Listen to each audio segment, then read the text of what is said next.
How do you feel when people tell you that you create your own reality? You know, that the thoughts you think create the reality you live in. Do you think it's hocus pocus? Do you feel like that you completely buy into that? That is the way it is? Do you think it's nonsense? Like, I really want to know. And if you are not sure and you think it's nonsense, I've got a little fun game that you can play. It's a bit of a test, a bit of an experiment.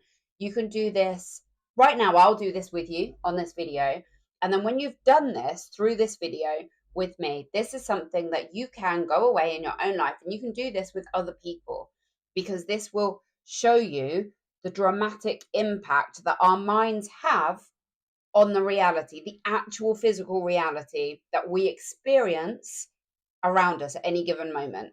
So, first of all, before you start this, to actually do this experiment, you need to be somewhere safe and you need to be sitting down. So if that's not you now, if you're walking down the street, pause this and come back to it when you are in that situation, because this is just an amazing, simple experiment to demonstrate the power of our mind. And it will change the way you think about everything. So it is definitely worth pausing this and coming back to it. If you're sat on a train or something, you're probably fine to do this. If you're walking down the street or you're at work, that's not the time to do this. Okay, so I'm going to assume that you've taken all that on board, you're somewhere safe, and you want to do this experiment, and we can do it together. Okay, so this made a massive difference to me and not my understanding. I always accepted that we create our own reality. I've always just known that at the core level of who I am. Somehow it's just always made sense to me. So I kind of feel lucky in that sense. But hearing this example, this test, this experiment, which I've heard duplicated a number of times over the years, it's just such a great way to demonstrate to people that don't just accept this. And why would you? If your brain doesn't work this way, why would you just accept it? But this is just such a phenomenal way to experience it. So here we go. What I want you to do is I want you to have a really good look around your room. That's thing number one. Sit down, have a look, see what you can see. Just take a mental account of what's around you. Then I want you to close your eyes. So you need to take a mental account of the room, first of all. Then I want you to look around the room and I want you to look for anything in the room that is brown. Anything. Just look all around you. Make sure you're turning around, you're looking everywhere, look up, look down. You need to find as many brown things in this room as you can find. And I want you to take a mental note, or if you have someone with you, or if you're doing this with someone else, this is a conversation that you would have. But for the purposes of this video, just take a mental note of, a little bit of a list of what those things were, how many things you found, okay? Now I need you to close your eyes again. I want you to take a slow, deep breath, and I want you to tell me how many red things are in the room. Do not open your eyes. It's very important you don't open your eyes. I want you to take your mental recollection of what is around you and have a think of how many red things you can account for. Sit with that. 30 seconds, something like that. Pause this video. Come back to this video. And now I want you to open your eyes and I want you to look around and I want you to scour the room for how many red things you can find. Again, looking all around, looking at yourself, looking up, looking down. I want you to look everywhere. And then take a mental note of what those things were and how many things there were. What happened in this process for you? When you closed your eyes the first time and you had taken an account of how many brown things, you closed your eyes and then you're asked to recall how many red things. What did you notice in that moment? What did your brain, your mind tell you? How many red things could you recall? Now, when you opened your eyes and you've looked around and you've taken the account, how much bigger was the number? And the reason this is such a successful way to demonstrate the fact that we perceive our reality differently depending on our thoughts is because I can guarantee that when you were looking for brown things, you were adding things in because our brains also want to win. Okay, we have two things going on here. We have three things. We have a negative bias, in our minds, which we'll come back to. We have the fact that our brains are very competitive. And then we have the fact that our brains fill in the blanks for us, depending on what we're telling our brain to look for. So when you looked around the room to find brown things, how many brown things did you find? It would have been, I can almost guarantee that there are things in the room that if you really thought about it, or if you were really kind of cross-examined on that, you would think, well, actually, that's beige. Maybe that's kind of orange. And you put them all in because you want the biggest number possible.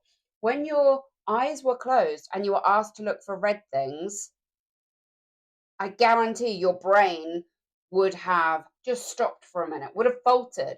Because hang on a minute, that's not the signal you were giving to your brain. When you were taking account of the room, you weren't looking for red things. When you opened your eyes again, how many red things did you see? What was the difference between the number with your eyes open when you're actively thinking about it? You're looking for all the red things in the room. And how many of those things were actually red? Were you incorporating things that might have been a bit orange? Maybe they're a bit magenta. Maybe that thing over there was kind of dark pink. But you want to win. Your brain wants to fill in the blanks. It wants to look for the things that you've told it to look for. This experiment shows you that what you are looking for, what you tell your brain to look for with our thoughts, is exactly what your brain will present to you. Now, this works in any situation. If you are telling yourself that life is a struggle, you are going to see all of the examples every day of why life is a struggle. If you are telling yourself that people are always grumpy, you're going to find examples of that everywhere. People are going to be grumpy with you. If you're telling yourself that you have no money, that you struggle for money, that it's impossible for you to improve your situation, your mind is going to show you all of the reasons why you are right. But this works the other way as well. It is so powerful, the control that we have over the life we experience just with the power of our thoughts. And this whole, thinking new thoughts to create a new reality is not as wishy-washy and as hippy-drippy as it sounds, because it is just the truth, because it works. If you start telling yourself that you are successful, that people are kind, that life is good, that life is abundant, that life is full of joy, your brain will start looking for those things and it will start showing you all of the reasons why you are right. Your mind wants you to be right. We are egoic creatures living this human experience, this as human beings, we want to be right. That is just the way our minds work. However, we do have a natural negative bias.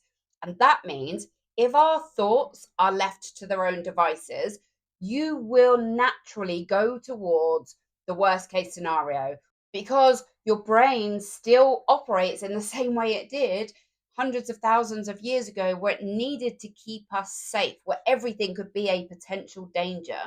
That's not the world we live in anymore. And when you look for things that bring you joy, that bring you excitement, that confirms to you that you are going to live the life that you are living the life that you want, that life is joyful, that people are kind, that money is abundant. These are the things that you will find, and your whole reality will change. The way you perceive people, the way you perceive your environment, the way you perceive your experience, it has to change when your thoughts change. But if you want to have a better experience at anything that you are doing, whether it's in your relationship, with your weight, in your job, with your finances, just in general, if you want to have a better life experience, you have to have higher frequency thoughts. And that just means looking for the more positive, the more joyful, looking for the reasons you are right that life is abundant and that you are happy and healthy. If you are suffering with anxiety or with depression, this could be something that you need to go to medical professionals for, or you need to go to a trained therapist for, or maybe something you could work through with a coach. But at the same time, there are things you can be doing for yourself, for your own peace, for your own happiness. And I genuinely believe, in fact, I'm passionate about the fact that we can only ever work on ourselves. You can never change someone else's circumstances. You can never change external environment. You can never change external things, but you can change yourself. You can change your perspective. You can shift your thoughts. You can create a happier, more joyful experience for yourself. And that in turn will impact the people around you. It will impact the world on a global level. I truly believe the best thing we can do for ourselves, for our children, and for humanity is become happier. And to become happier, you need to start looking for the joyful things, the happy things, so that your brain can help you and show you, yes, you're right. Look at life. Isn't life fantastic?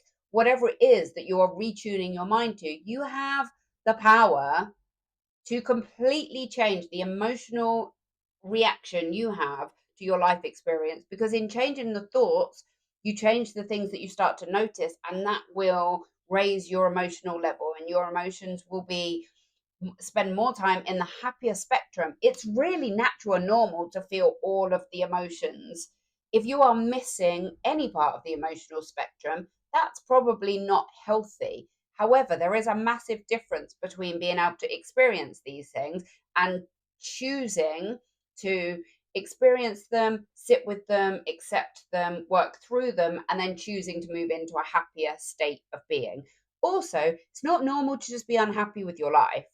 And it's not necessary. This is the thing I'm so passionate about. It's not necessary to be unhappy. The world doesn't expect that. The universe doesn't expect that. Your higher self doesn't expect that. If you believe in God, God does not expect that. No one wants you to be unhappy or to be suffering. And you can choose at any point in your life, in any point in your day, you can choose to rewrite your future from any moment. You might have had 50 years of a really rubbish life where you have really suffered, and you can choose right now to change the way you perceive your life.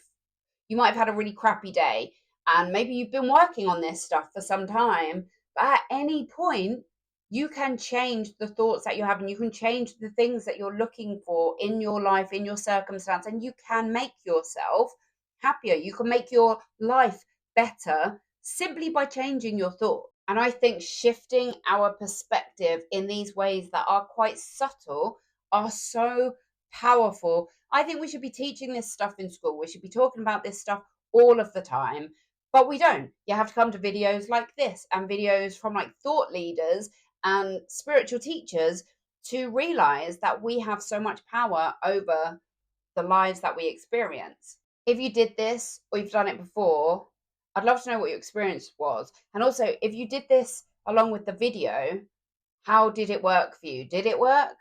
Was it, if you then went on and did it with other people, did that work better?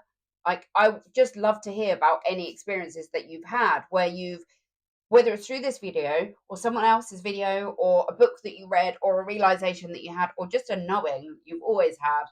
I would love to know about the experiences you've had with shifting your perspective and shifting your mindset. You know, we talk about these buzzwords like growth mindset and personal growth, and we don't often talk about the bare bones of how we get there. And it can seem very esoteric, it can seem very fluffy, and it can seem inaccessible to people who don't believe in anything that isn't tangible. You know, if you can't look at it and touch it, there's a lot of people whose minds work that way. But if you do this thought exercise, you will see for yourself that you can influence your life experience dramatically simply by shifting your thoughts to something else. Hope this has been helpful. I hope this makes a difference. And as always, guys, have the best day.